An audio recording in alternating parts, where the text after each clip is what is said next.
Boris Cheshirkov is spokesman for the UNHCR in Lesbos. He joins me now over the phone. Thanks so much by joining us.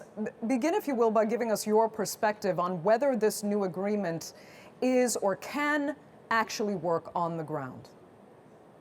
First of all, thank you for having me. Well, let's start off with the fact that UNHCR is now quite concerned that the EU-Turkey deal is being prematurely implemented without the required safeguards in place in Greece, because presently Greece does not yet have the systems on any of the islands to assess asylum claims in such large numbers. And Greece also does not yet have proper conditions in place for people to be decently and safely accommodated across the country pending their decisions.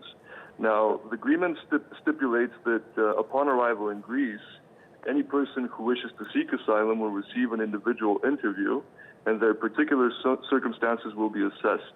And each individual must be allowed to present their specific needs, whether they're at heightened risk or other factors which may preclude the proposed transfer to Turkey. And the current deal that has just been agreed also foresees the right of all individuals to appeal a decision to transfer them back to Turkey.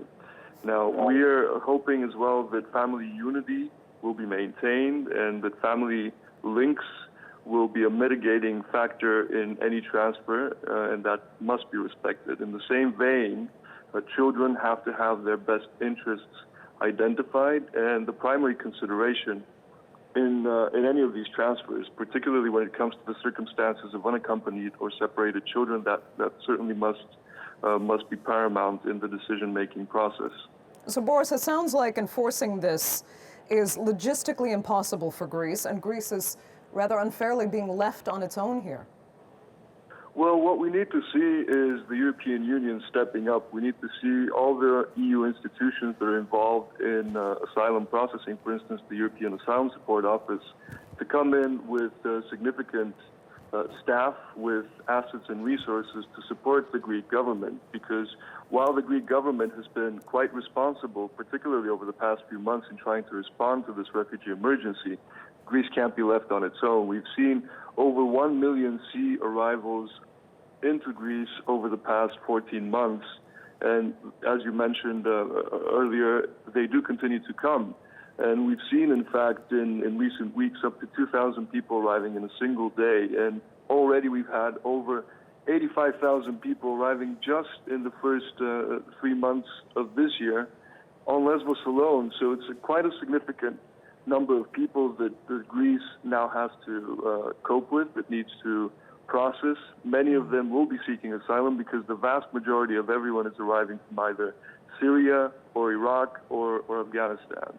So it's paramount now that an urgent, solidarity-based, European Union-wide solution is taken.